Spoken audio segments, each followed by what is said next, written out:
Entonces, lo más importante, el mejor armamento que tiene cualquier médico, cualquier área, no solamente que sean clínicos, ya es también incluso en lo quirúrgico, es cuándo operar. Todo el tiempo se puede operar todo, incluso una cole, cuando te llega un paciente que es indicación de una cirugía para cole, la gente agarra y dice, hay hasta los memes de los cirujanos, ¿no? Te llega una cole y ya estás contando la plata.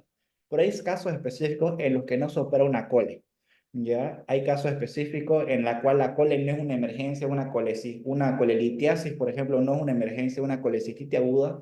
En muchos casos, en la gran mayoría de los casos, en realidad no es una emergencia, son cirugías de programación. Ahora, ¿cuáles son los casos de una cirugía de emergencia de una cole?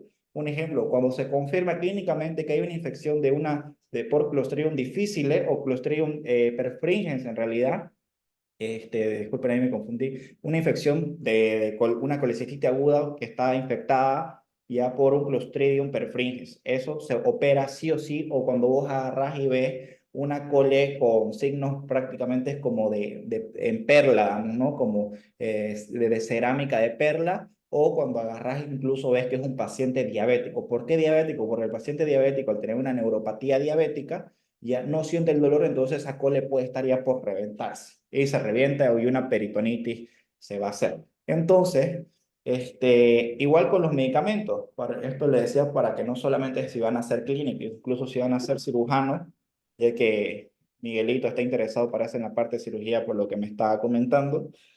En la parte clínica hay que saber cuándo hay que dar un medicamento, está bien, sí, pero más importante hay que saber cuándo no hay que dar. Entonces vamos a iniciar con antiinflamatorios no esteroideos, ¿ya? Y aquí nosotros vamos a ver qué vendría a ser como tal un AINE. Los AINES vienen a ser fármacos que son ampliamente utilizados para aliviar el dolor y estos nos ayudan a que reducir la inflamación, disminuir la fiebre. Y ahora, lo importante, estos AINES, ¿dónde actúan?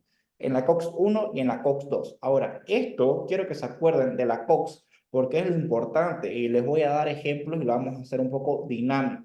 Entonces, estos que actúan inhibiendo estas enzimas de la COX-1 o de la COX-2 que vienen a ser parte de la ciclooxigenasa, ya lo que hace es que van a reducir la producción de las prostaglandinas, que estas son responsables de la inflamación y del dolor. Entonces, la típica imagen fea, ¿ya? Esto no es por echarme flores a mis diapositivas, ¿ya? Pero la típica imagen fea del libro es los fosfolípidos de membrana, el ácido araquidónico, la vía ciclooxigenasa, la ciclooxigenasa y la diferencia, ¿ok? Esto es lo típico que uno lo ve y dice, pichanga, pero esto pasa 3 días y te la vas a olvidar. Entonces, antes que cuando siempre que vayas a usar un AINE, tenés que entender que prácticamente va a haber todo el tema del dolor. ¿Y qué es todo esto? El tema del dolor, clínicamente esto se traduce en la tetrada de Celsius. Esta tetrada de Celsius, que esta es una imagen, creo que es una imagen biblia en medicina, que todos la hemos debido ver, y si no, se las presento, que todo lo que viene a ser la inflamación, nosotros vamos a observar que va a haber siempre calor, va a haber rubor, tumefacción, dolor y pérdida de la función. Esto es una típica pregunta en medicina.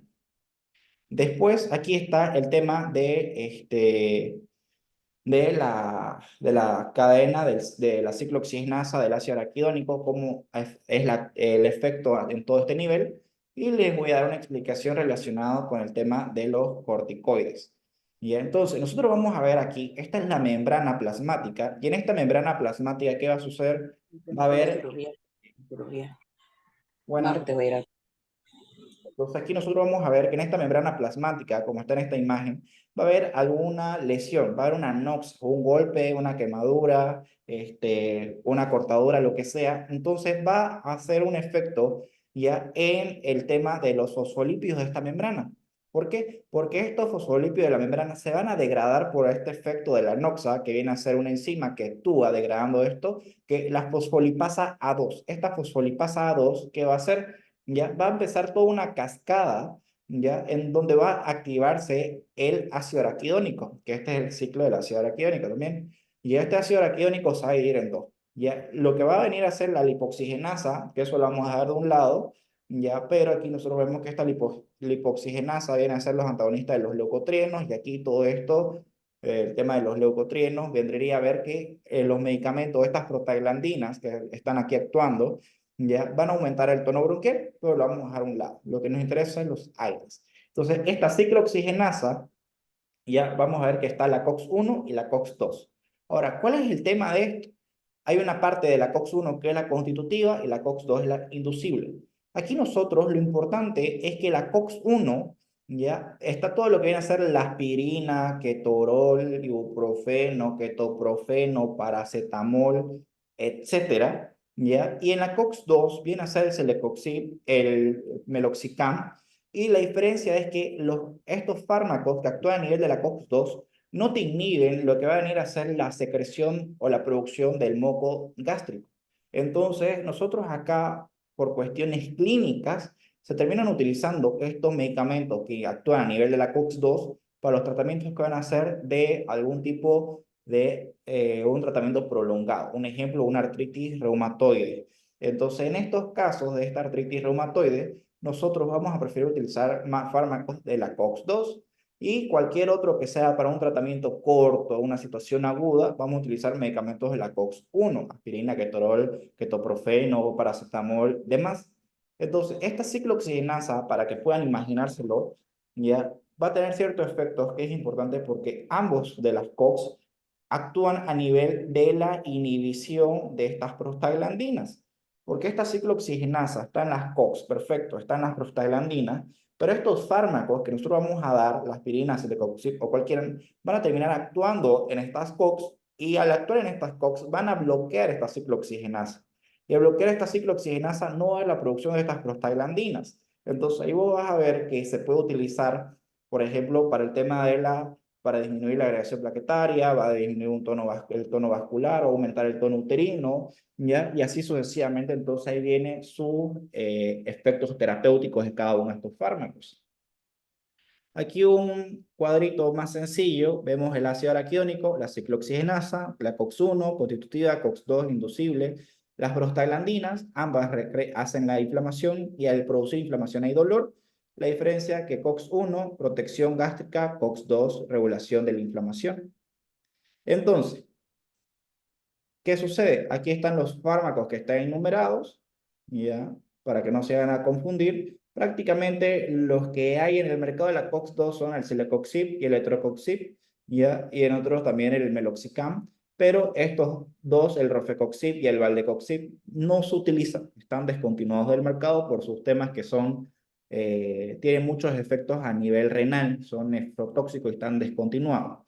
Todos estos fármacos ya tienen efectos a nivel renal, por eso es que muchas veces cuando te llega un paciente con una IRA, con una injuria renal, hay la clasificación, ¿no? Prerrenal, renal, posrenal, y en los casos que son, por ejemplo, netamente que actúan prerrenal, que prerrenal vemos que hay hipovolemia, casos de quemadura, o incluso en el caso de los medicamentos, porque el medicamento actúa a nivel de la sangre, y estos fármacos, al bloquear las prostaglandinas, va a producir una vasodilatación, va a aumentar el tono vascular, entonces va a haber este efecto en la que no va a haber tal vez una buena llegada del flujo sanguíneo a nivel renal, entonces el riñón lo va a entender como que hay poco flujo y va a empezar a trabajar más y eso produce un tipo de lesión y ahí viene una de las razones fisiopatológicas por qué a veces ustedes van a ver en las tablas de libros de fisiopatología de Pott o de los editoriales Lange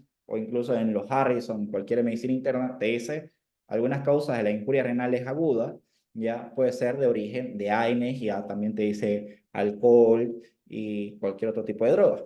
Entonces, las 4A de los AINES. Todos los AINES prácticamente tienen en distintos niveles propiedades tanto analgésicas, antipiréticos, antiagregantes y antiinflamatorios. Una de las clasificaciones de las muchas que podemos verlos netamente por el tema de las COX, ¿ya? Pero nosotros aquí vamos a ver en cuestiones un poco más detalladas. Nosotros vamos a ver que tenemos clasificación no ácidos o no tanto no AINES y otros que son ácidos que son netamente AINES. Por ejemplo, aquí el paraminofenol. Nosotros, ¿por qué es la importancia de entender esto? Porque aquí nosotros podemos ver en cuestiones de cómo ciertos tipos de medicamentos pueden ser, aquí les voy a dar el ejemplo, este, un ejemplo, si te viene y te dice un paciente, doctor, soy alérgico al ibuprofeno, ¿qué le puedes dar?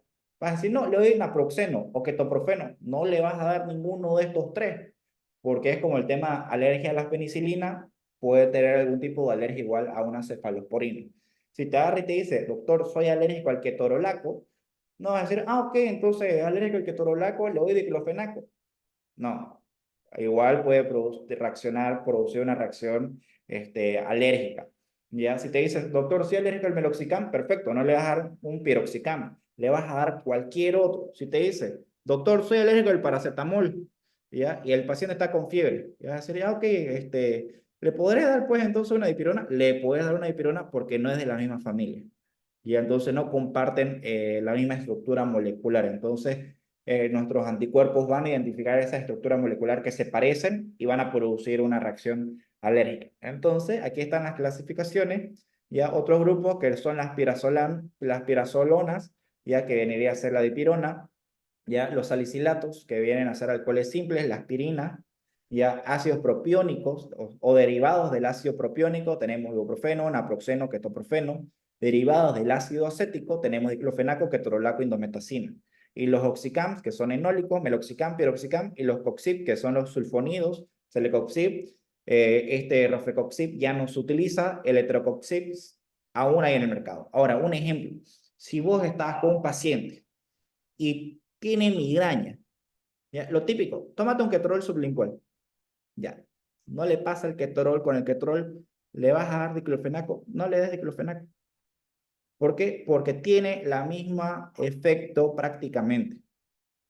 Si te dice, ya tomé ketorolaco y no me pasa el dolor de cabeza, bueno, las guías te dicen que se utilizan otros medicamentos, pero si quieres darle un AINE, porque tal vez el paciente no tiene la posibilidad de comprarse algún fármaco de la familia de los triptanes, que normalmente son caros, un sumatriptán, ¿ya? O cualquiera de sus familias, una tableta te cuesta 25 o 21 pesos, dependiendo del laboratorio.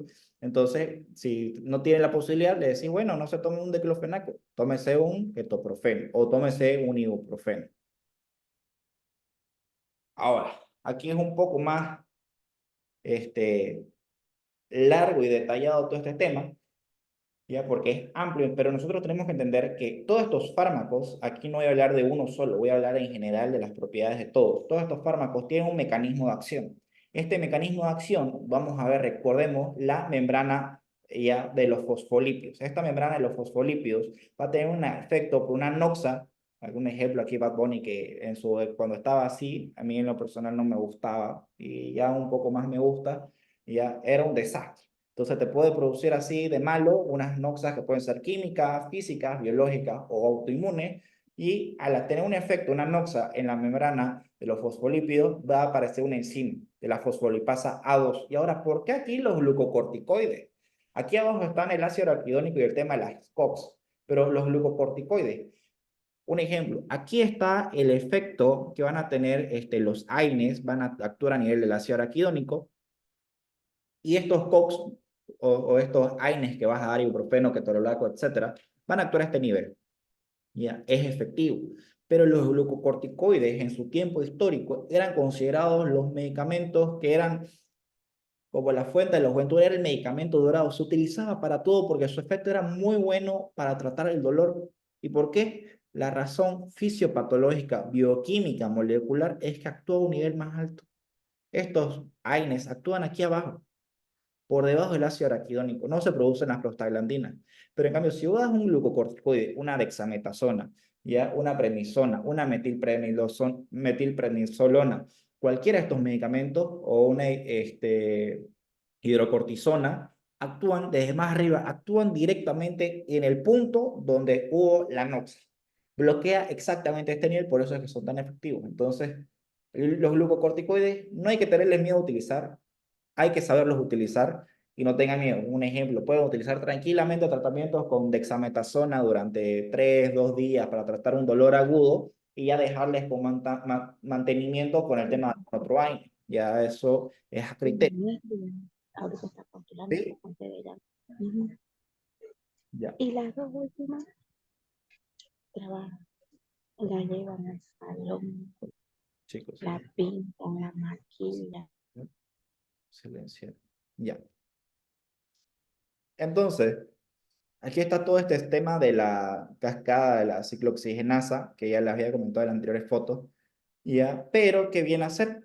Por otra parte, lo que vendrían a ser ya no lo de la ciclooxigenasa, sino de la lipoxigenasa, vienen a ser inhibidores de los leucotrienos. Aquí vienen a ser medicamentos que tienen un efecto más en el tono bronquial, que vienen a ser antagonistas de los receptores de los leucotrienos. ¿Como cuál? El montelukast. Normalmente cuando nosotros estamos con un paciente que está con un paciente asmático, y ya un paciente asmático que es lo más frecuente, se termina utilizando, no sé, salbutamol, salmeterol, cualquiera de estos medicamentos, o incluso se puede terminar siendo asociado con corticoides inhalatorios por medio de la nebulización. Pero, ¿por qué vienen a utilizarse el Montelukast? Porque, imagínense, ya yo estoy metiendo aire y como se dice clínicamente, ¿no? El murmullo vesicular tiene que ser como el paso de las hojas. Este es el bronquio, y este bronquio tiene que pasar tranquilamente por acá el aire. Ya, pero ¿qué sucede? Cuando hay un estado alérgico, ya, inflamatorio y todo, ese bronquio se va a broncoconstricción, va a tener una broncoconstricción. Y aparte va a haber una hipersecreción de moco. ¿Ya? Entonces esa es la fisiopatología prácticamente del asma. Entonces, ¿qué sucede? Hay un estado inflamatorio, se ha inflamado. Entonces hay una broncoconstricción, hay un estado de hiperinflamación y aparte hay hipersecreción de moco. Si nosotros damos Montelukast, ¿qué va a hacer?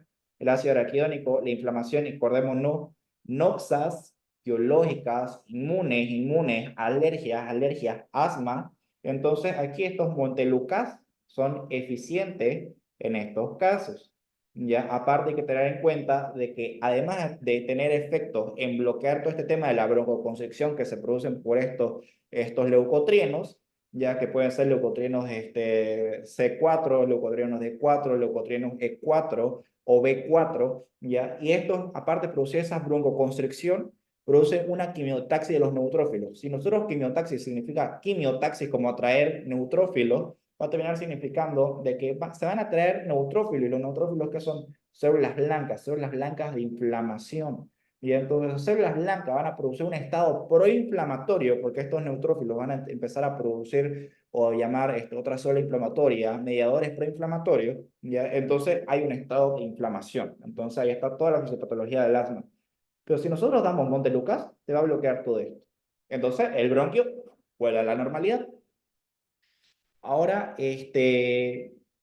todos estos AINES van a tener efectos van a bloquear la inflamación, va a bloquear el dolor, va a bloquear el tema de la fiebre, ¿ya? ¿Por qué? Porque van a tener ciertos pirógenos endógenos, ¿ya? Y ciertos pirógenos que son exógenos, en donde va a tener una relación entre interleucina 1, factor de necrosis tumoral, interleucina 6, ciertos tipos de anticuerpos, ¿ya? Y otros que vendrían a ser endotoxinas o ciertas partes de la cascada de complemento que se van a activar.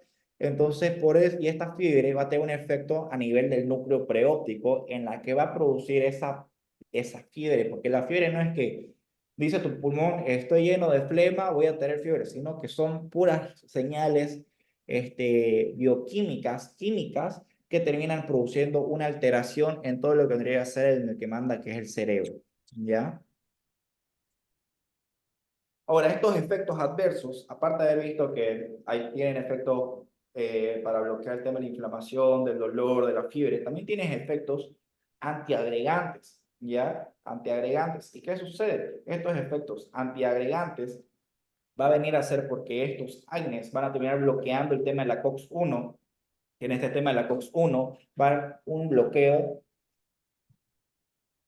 va a haber un bloqueo de los tromboxanos de ciertos tipos de prostaciclinas, ya que estas prostaciclinas normalmente quieren hacer antitrombóticas o antiagregantes. Entonces, nosotros vamos a tener, imaginémoslo, la membrana de fosfolípidos, ya, la NOx, se activa la fosfolipasa A2, se activa el ácido araquidónico, la COX-1, aquí los AINES que bloquean, digamos, la COX-1, ¿ya? Y si no se bloquea, va a empezar a haber ciertos tipos de efectos, ¿ya?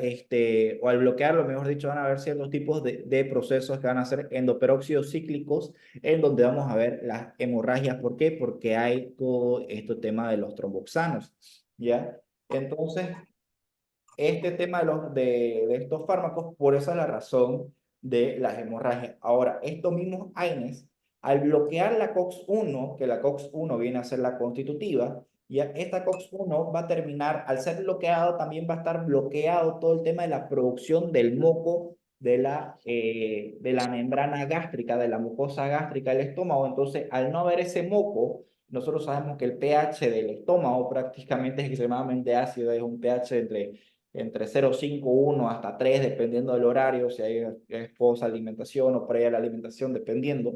Entonces vamos a ver que al no haber moco, va a haber un estado en el que va a haber mayor inflamación, va a haber mayor erosión, va a haber mayor activación de ese ácido clorhídrico. Entonces nosotros, ¿qué vamos a ver?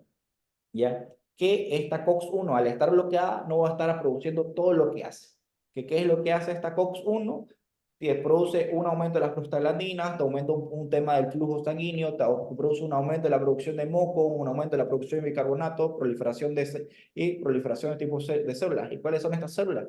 Tanto células parietales como células de las otras células que vienen a ser las células parietales, las células principales que vienen a ser las productoras de moco y de bicarbonato. Entonces, al estar todo este tema bloqueado, ya no va a haber el moco fecal, ya va, el moco gástrico, perdón, y al no haber el moco gástrico va a haber todo el tema de gastritis, úlceras, dispepsia, hemorragia digestiva altas y en algún caso puede terminar teniendo un efecto sistémico, no solamente local. ¿En qué caso? En los casos en el que vamos a ver efectos a nivel renal. ¿Por qué? Porque estos fármacos ya también al producir, que van a bloquear estas prostaglandinas, ya van a terminar produciendo ¿qué? Van a terminar produciendo una vasodilatación. No va a llegar suficiente sangre. Entonces, al no llegar suficiente sangre, ya se va a activar el sistema renina-angiotensina-aldosterona por cada pensar de que hay una disminución del volumen. Al ver que hay un eh, no sé qué pasó, que se salió. Voy a volver a compartir, perdón.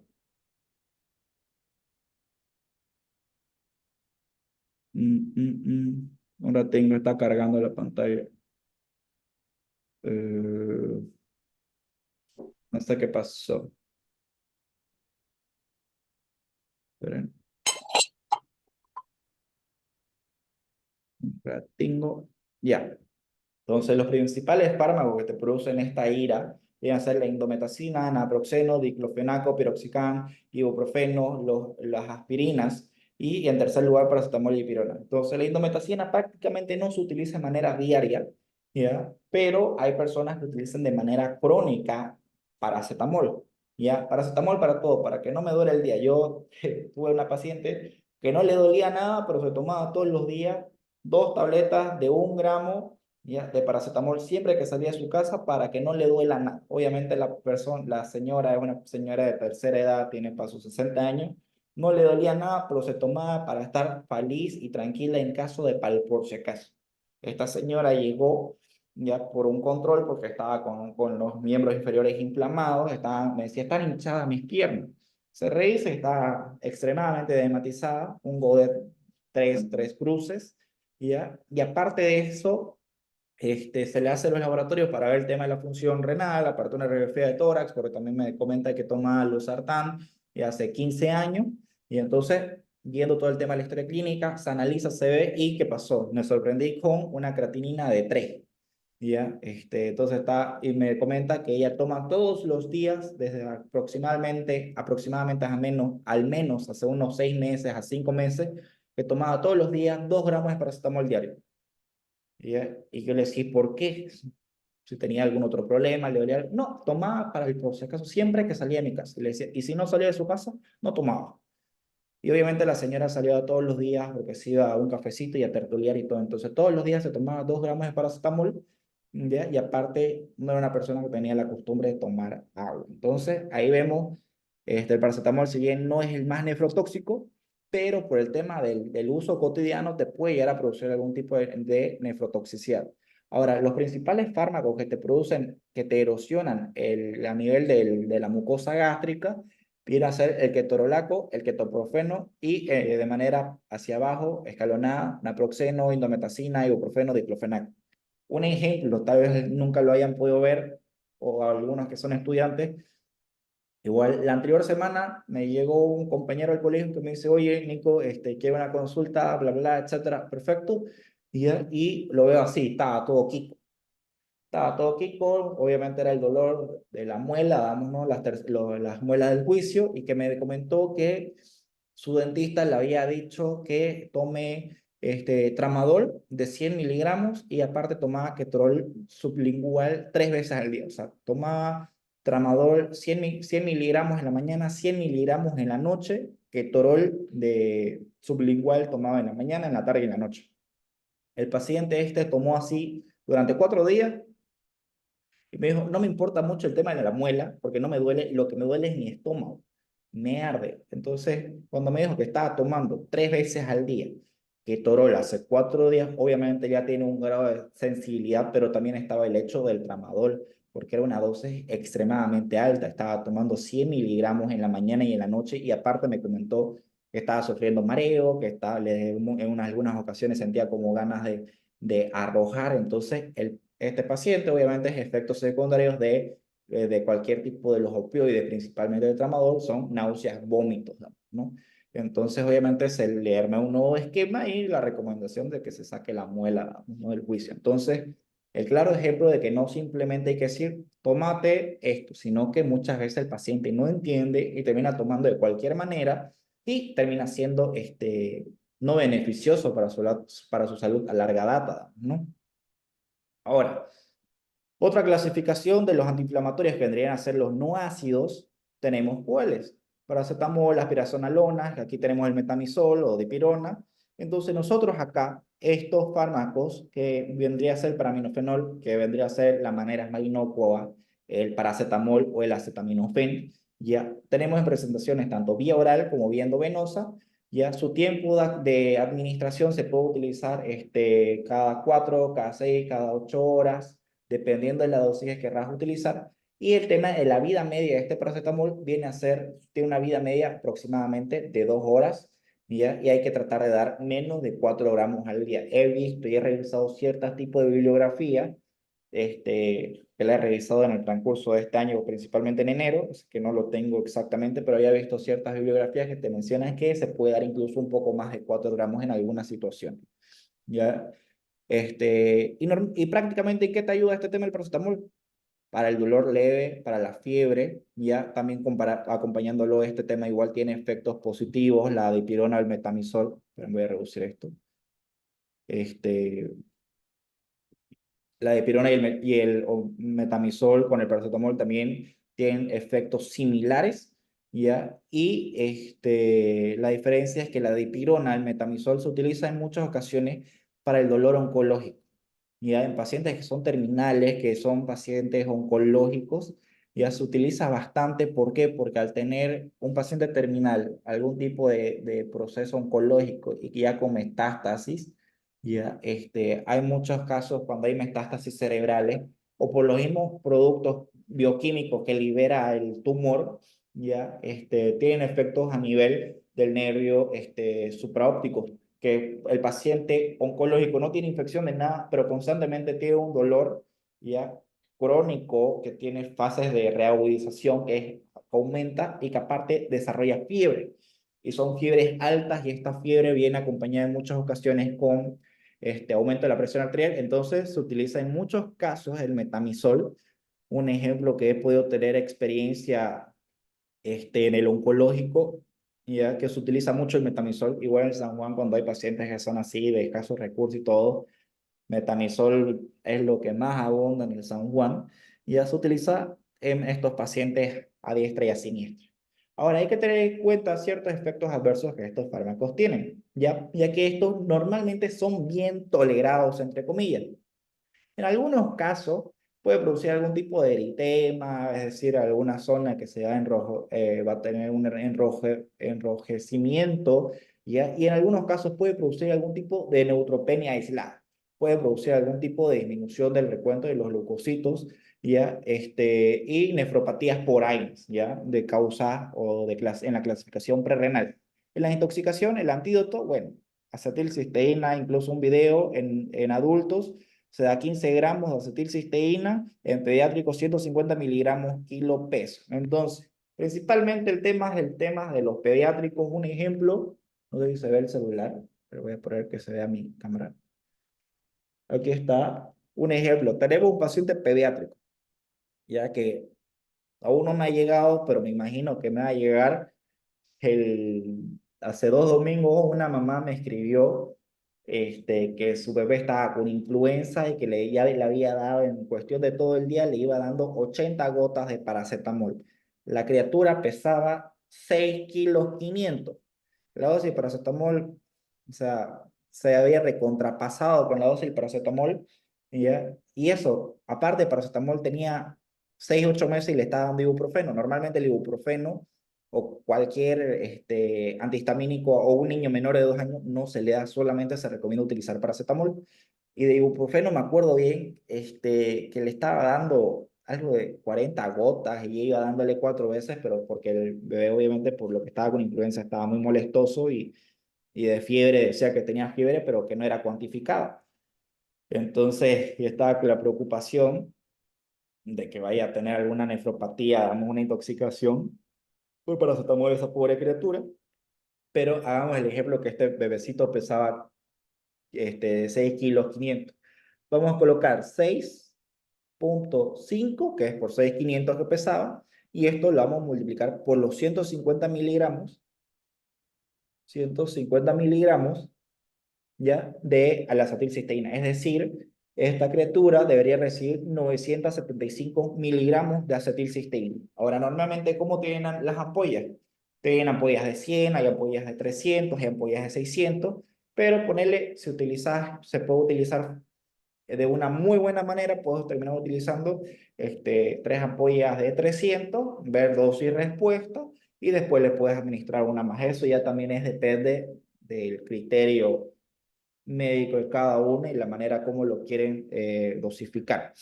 Otros efectos secundarios que tiene el exceso del uso de estos medicamentos, que son bien tolerados, viene a ser que la necrosis hepática, hepatomegalia, ya también puede producir en algún grado una bajada del índice glucémico, y es decir, hipoglicemia, encefalopatía y nefropatía tubular aguda.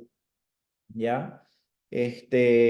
Ahora, este paracetamol, ¿ya? En cuestiones de su distribución, tienen una muy buena distribución, tanto el paracetamol y el metamizol, tienen muy buena distribución en prácticamente todos los tejidos. Su metabolismo principalmente es hepático, tiene efectos en el nivel del sistema P450, ¿ya? En el que hace una glutatión, ¿ya? Y se excretan principalmente renal. Al 90% de los pacientes en cuestión del paracetamol es renal, y en la dipirona es 100% renal. Y el otro 10% del paracetamol es por medio de las heces y sudoración. ¿Ya? Ahora, contraindicaciones de esto. Hipersensibilidad, alergia, un paciente que tenga una hepatopatía, ya en caso de paracetamol, y dipirona, prácticamente lo mismo, solamente que tenemos que tener en cuenta porfiria y déficit de la G6P, que esto vendría a ser en pacientes que tienen un déficit de esta enzima que actúa en tema que lo vemos en la cascada de la fisiopatología. ¿Ya? Y en pacientes con asma severo también está contraindicado. Ahora, voy a tomar agüita.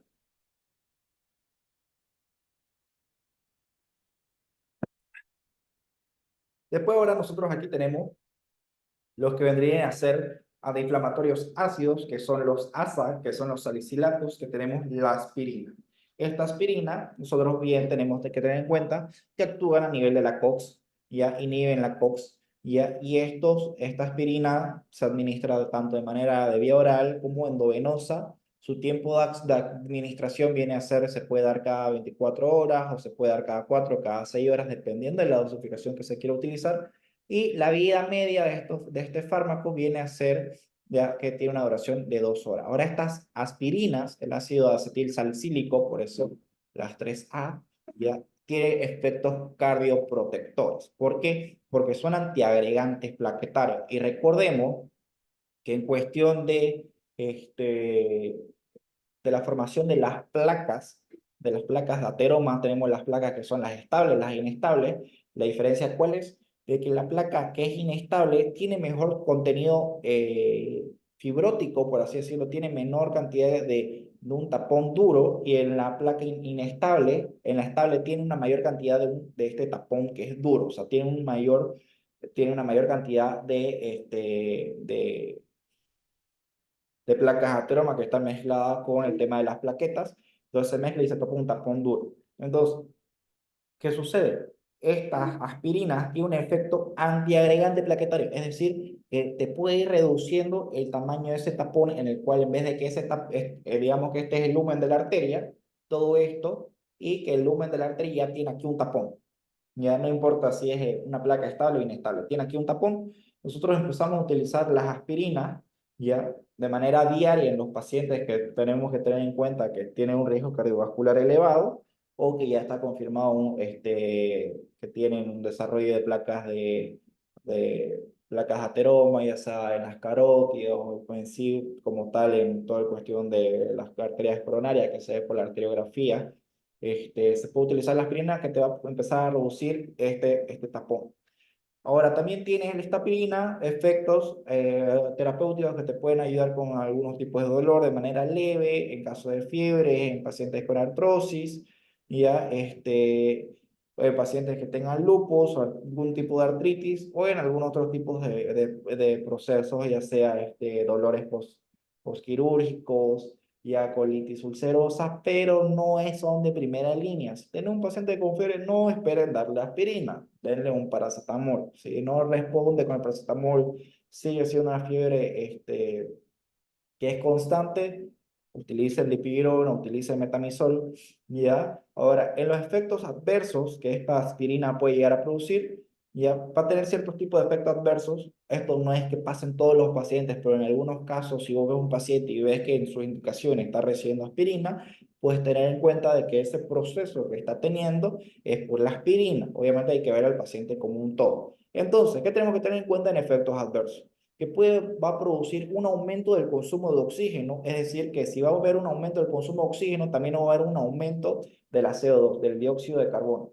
Entonces, al haber un aumento del dióxido de carbono, ya por el tema del aumento del consumo de oxígeno, vamos a tener alteraciones en los resultados de la gasometría. Vamos a poder ver que vamos a tener al frente un caso de una alcalosis respiratoria porque va a haber un aumento de oxígeno y el aumento de la CO2 va a estar bloqueado principalmente por el tema del oxígeno. Entonces vamos a ver que va a haber un aumento del oxígeno en lo que nosotros vamos a ver en nuestro paciente, en vez de que tenga una presión parcial de oxígeno, el paciente en la gasometría, vamos a ver que va a tener valores por encima de 100, ¿ya?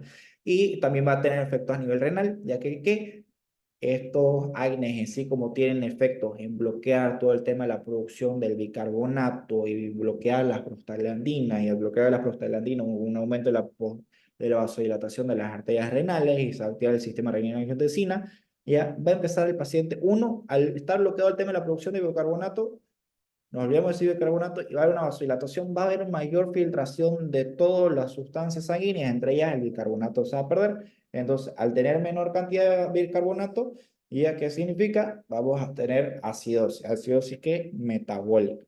¿Ya?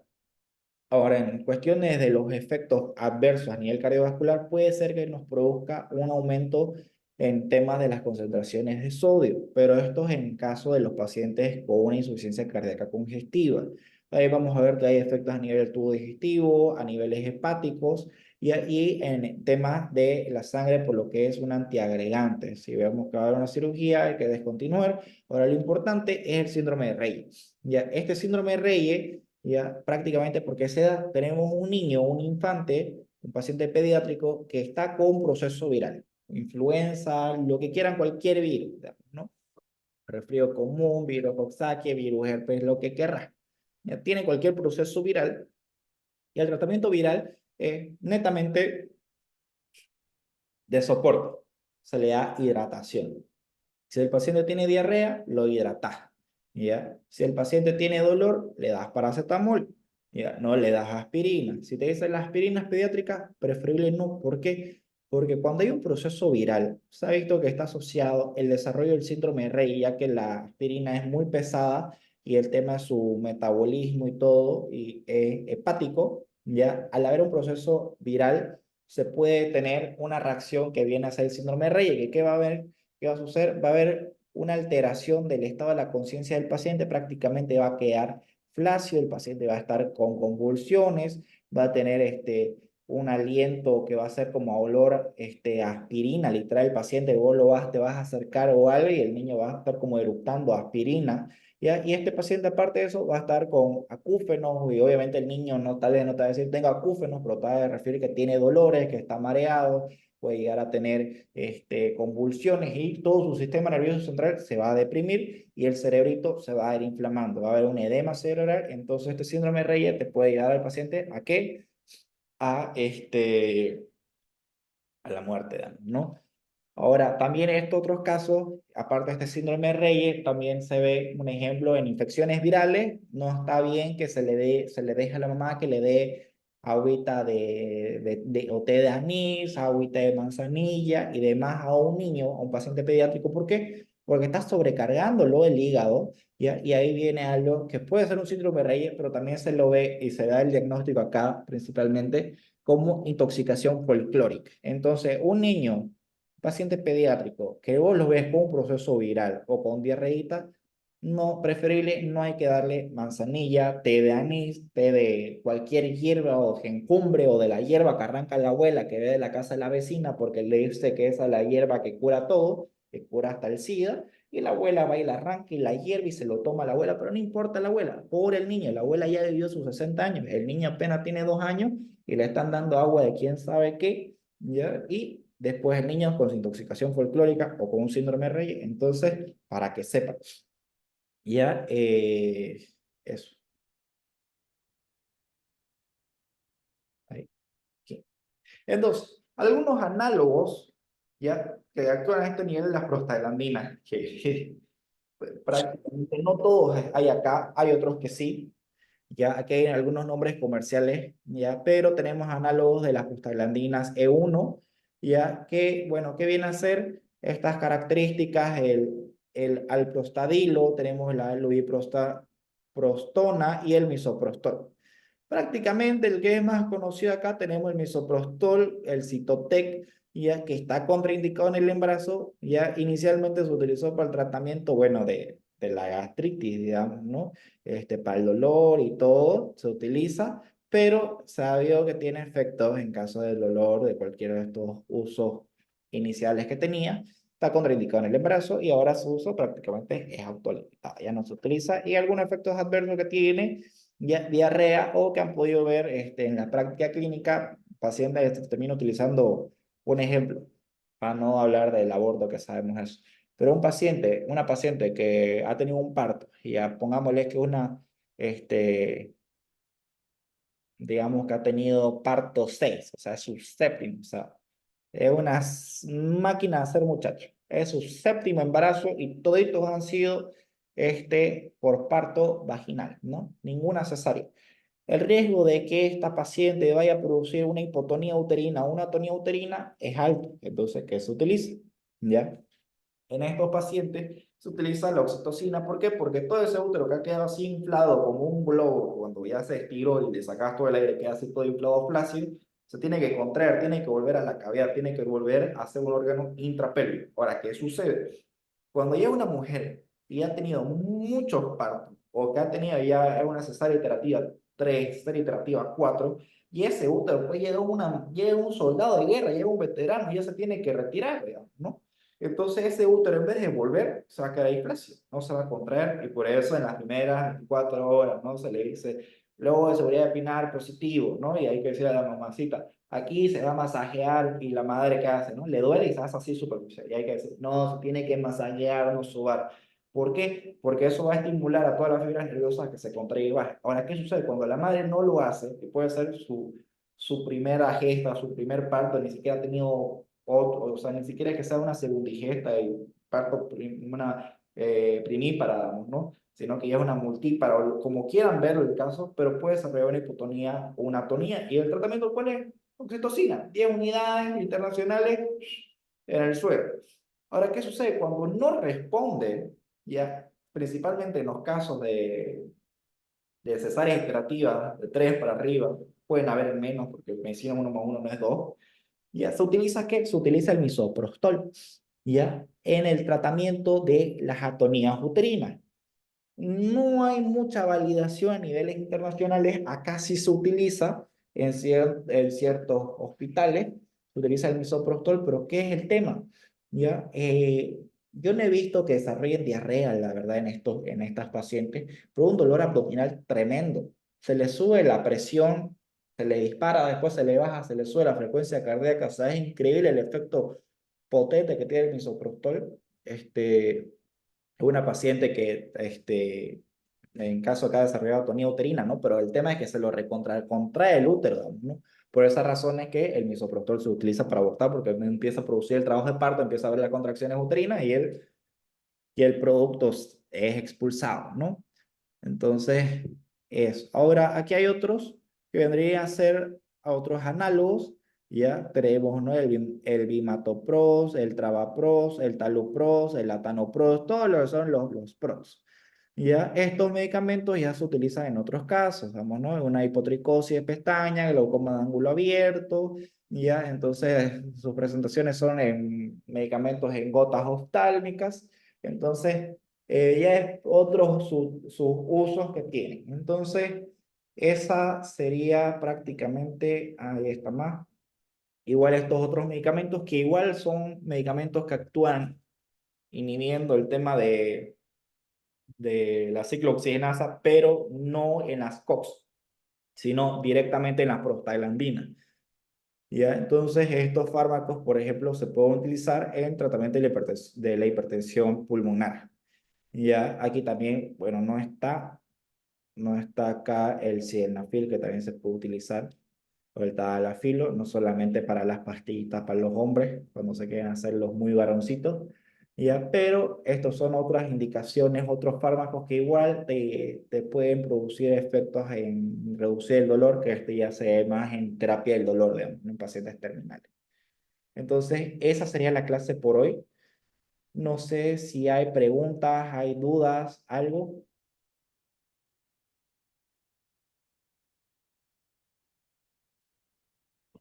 Doctor, Dígame. hace rato estábamos viendo lo que era el síndrome de Reye. Ya. Yo tenía ¿se podría considerar eso es una intoxicación por aspirina? Estaba diciendo, ¿no? O sea, falla hepática como... Me paré a servirme agua. Te escuché del síndrome. Ay, quiero prender mi cámara. Te escuché decir el síndrome de Reye y algo de la aspirina, pero ¿puedes repetirlo, por favor? Sí, doctor, le estaba diciendo si el síndrome de Reye se considera como tal una intoxicación por aspirina, Ya. porque sería por falla renal, ¿no? Falla hepática, perdón. Ajá. Ya. El Ya. síndrome de Reye, como tal, una intoxicación por aspirina no te va a producir, porque lo que la definición te dice el síndrome de Reye, la definición que yo tengo en realidad, porque puede ser yo esto he aprendido de otros médicos cuando me estaba formando, que me decían de que incluso pueden haber definiciones que puedan ser más nuevas, digamos, que haya salido algo hoy día y eso te incentiva la investigación, es que esto del síndrome de Reye principalmente se da cuando hay una infección viral y esta infección viral al paciente se le termina administrando aspirina.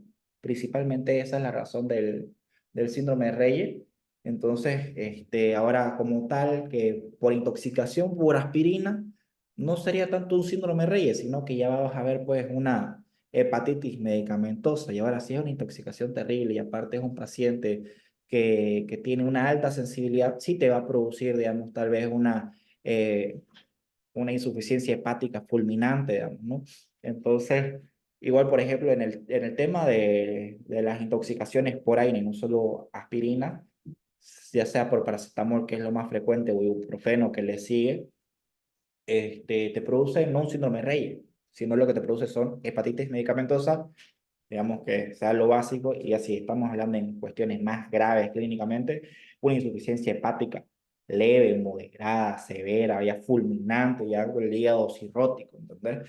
Pero como tal, la aspirina no te produce un síndrome de Reye, lo que te produce es una infección viral, le das aspirina y te produce ¿qué? La hepatitis fulminante Y además la hepatitis fulminante, alteraciones de las conciencias y alteraciones neurológicas. En esto no solamente bajar al paciente, hay estadios, ¿no? En este tema del síndrome Reyes, es un estado de hiperexcitabilidad que vas a tener a tu paciente pediátrico. Esto no se ve en adultos normalmente, se ve en pacientes pediátricos, por cierto, pero vas a ver un estado de hiperexcitabilidad en el que el paciente pediátrico va a tener convulsiones y después va a haber un estado en el que el paciente va a tener una depresión del sistema nervioso central y ahí es prácticamente ya cuando el paciente... Ya, doctor. Eso era la duda. Muchas gracias. ¿qué? No sé si hay alguna otra pregunta.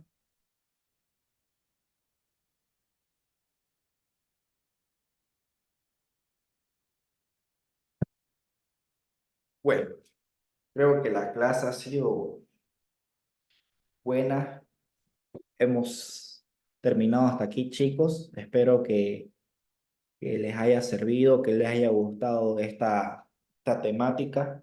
Yo creo que ya para la otra clase, si tienen algún tema específico de interés, en que podamos ver, me lo pueden escribir, ya sea en el grupo o por privado, para que lo pueda yo exponer el próximo jueves, porque creo que como están las clases de fármaco, está todo claro, pero igual que podamos aprovechar este tiempo para estudiar, para aprender juntos. Entonces, esto sería todo por hoy. En un momento de que cargue todo el tema de la subida del Zoom y a YouTube, a la plataforma, se lo voy a mandar el link para que lo tengan en la clase grabada. Así que eso sería todo, doctores. Un gustazo. Se me cuidan y, bueno, pásenla bonito en el feriado si es que van a viajar o cualquier cosa. Ya saben, no se me vayan a intoxicar con alcohol. Se me cuidan, bendiciones. Gracias, doctor.